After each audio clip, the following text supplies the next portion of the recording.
Ibintu byakomeye, isoko ry'abakinnyi mu Rwanda hano noneho ryacanye umuriro. Ibintu birakomeye cyane noneho ibiri kubera mu makipe yo mu Rwanda akomeye hano ni akaga. Harimo Rayon Sport na APR FC, AS Kigali, Kiyovu ndetse n'andi makipe menshi. Ibiri kuberamo ni ibitangaza gusa.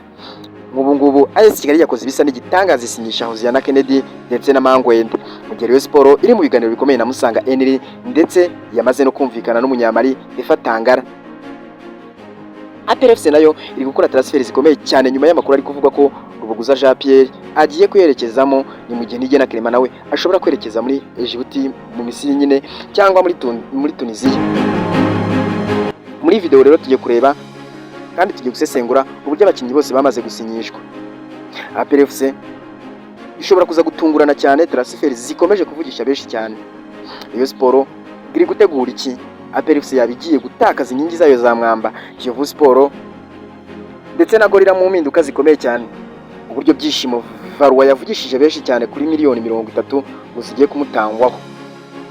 Ibi bintu byose ndetse iyi nkuru nucikwe gusa kuko harimo amakuru yose agezweho, amabanga yo ku isoko ry'abakinnyi, ibitekerezo by'abafana ndetse n'ibintu byinshi cyane bitari byitezwe na benshi.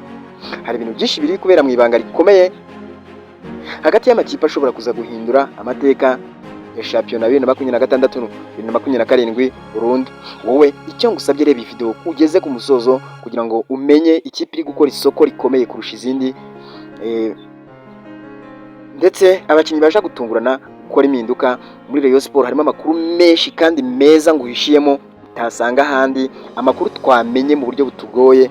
Ariko wowe icyo ngusabye ni kimwe, reba ko wakanze subscribe ubundi ukande like, twinjire neza muri iyi nkuru. Ubundi mu gihe abafana b'umupira w'amaguru hano mu Rwanda bari bagitegereje ko isoko ry'abakinnyi rero ritaratangira gushyuha cyane, ibiro byahinduye isura kuko mu buryo butunguranye kuri uyu wa gatandatu amakipe yose akomeye yatangiye gukora ibikorwa bikomeye cyane ku isoko ry'abakinnyi. Ibintu byateje impaka zikomeye cyane ku bakunzi ba ruhago nyarwanda.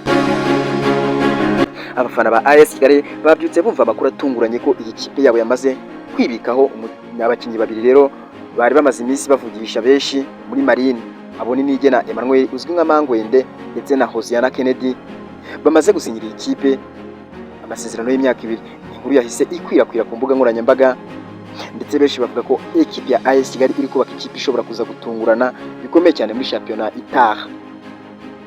Kennedy ni umwe mu bakinnyi bo hagati bafite impano idasanzwe, yaramaze iminsi akurikiranywe n'amakipe menshi.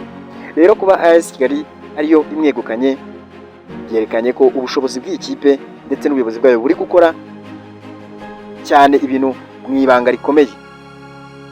Mangwende nawe wari umaze kwigaragaza muri Marine, abafana benshi bamubonagamo umukinnyi ushobora kuzafasha cyane iyi kipe mu mwaka utaha.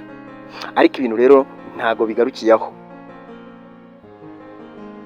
Noneho mu gihe AS Kigali iri gukora akazi kayo gahambaye, ekipe ya Rayon Sport Isaro ry'Inyanza cyangwa se Murera yakomeje gukurikirana amarangamutima y'abafana bayo,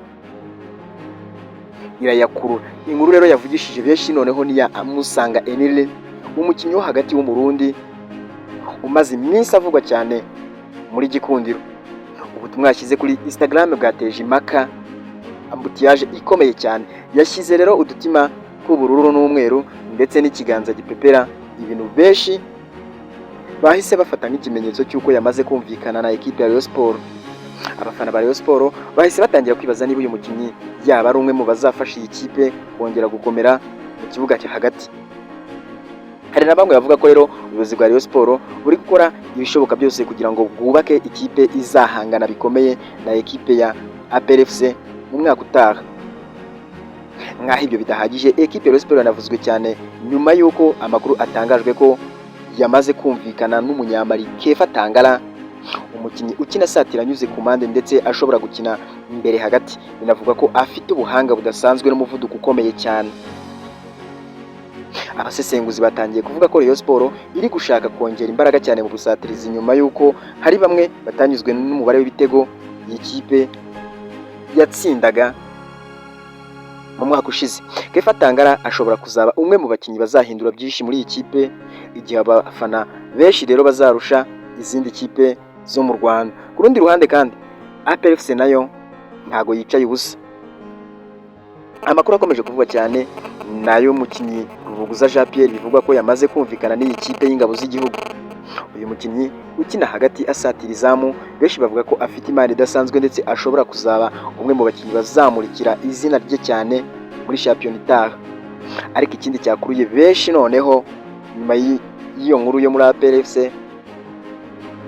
ni amakuru ya Nigena Clement. Nyuma yo gusoza amasezerano muri ekipe y'ingabo z'igihugu APR FC, uyu myugariro yasigaye mu Misiri aho bivugwa ko yamaze kumvikana n'ikipe ya Ceramica Cleopatra. Abafana ba APR FC bamwe batangiye kugira amarangamutima akomeye cyane, bibaza niba koko ikipe yabo itazatakaza inkingi yabo ya mwamba mu bwugarizi. Hari n'abatangajwe n'ifoto uyu mukinnyi yashyize hanze yambaye umwambaro wa Club Africain yo muri Tunisia. Byahise bituma rero benshi bibaza nimba hari andi makipe yo hanze ari kumwifuza, cyane yuko mu minsi yashize muri shampiyona mu kwezi kwa mbere byavuzwe ko uyu mukinnyi yifuzwaga na ekipe yo muri Sudani yitwa Al Hilal Omdurman. Mu yandi makuru akomeje kuvugwa na benshi harimo Bugesera yashyize igiciro gikomeye cyane kuri Byishimo Varua, umukinnyi w'imyaka 19 y'amavuko umaze kuba umwe mu bakinnyi bakurikiranywe cyane nyuma yo kwitwara neza muri shampiyona ishize. Kuba Bugesera rero yasabye miliyoni 30 byatumye benshi batangara, ariko hari abavuga ko uyu musore afite ejo hazaza heza cyane. Police FC bivuga ko yamaze kumwifuza, ariko ikibazo gikomeye ni amafaranga iyi kipe iri gusaba. Se koko hari ikipe yo mu Rwanda yatanga aya mafaranga kuri uyu mukinnyi ukiri muto? Iki ni kimwe mu bibazo bikomeye abantu bakomeje kwibaza ndetse bigakurura impaka hagati y'abakunzi ba ruhago hano mu Rwanda. Naho Kiyovu Sport yatangiye gukora ibintu bucece ariko mu buryo bukomeye. Nyuma yo gusinyisha Kirongozi Richard, Hakimu Hamis ndetse na Kambanda Emmanuel, benshi batangiye kuvuga ko iyi kipe ishobora kuza gutungurana cyane umwaka utaha nyuma y'ibihe bitoroshye yanyuzemo. Gorira nayo yagaragaje ko ishaka kwiyubaka, yasinyishije Faraji Idi ndetse inatandukanye na Uwimana Kevin. Ibintu byerekanye ko hari impinduka zikomeye muri iyi kipe. Muri rusange isoko ry'abakinnyi muri uyu mwaka ririmo ibintu byinshi cyane bitangaje kurusha uko benshi babyibwiraga. Abafana bamwe bari kwizera itsinzi, abandi bafite ubwoba bwo gutakaza abakinnyi babo b'ingenzi, naho abandi bari gukurikira buri kantu kose gashya kaboneka. Ikintu kimwe gihuriweho na bose ni uko uyu mwaka w'imikino wa 2026-2027 ushobora kuzaba umwe mu myaka ikomeye cyane mu mateka ya ruhago nyarwanda. Ese ni iyihe kipe ubona iri gukora isoko ryiza cyane kurusha izindi? None Rayon Sport yabizashobora guhangana n'umukeba wayo APR FC nyuma y'izi mpinduka zose? Ese AS Kigali yari gutegura koko gitangaza gikomeye umuntu wese atari yiteze? None uko mbibona jewe ibisubizo byanyu ndabikeneye muri comment, ariko kandi ubundi bizagaragarira mu mezi ari imbere. Ikigaragara cyo nuko intambara iri kubera mu makipe yatangiye kare kandi iri gukorwa n'amayeri menshi kandi atangaje. Jewe duhurire mu zindi nkuru.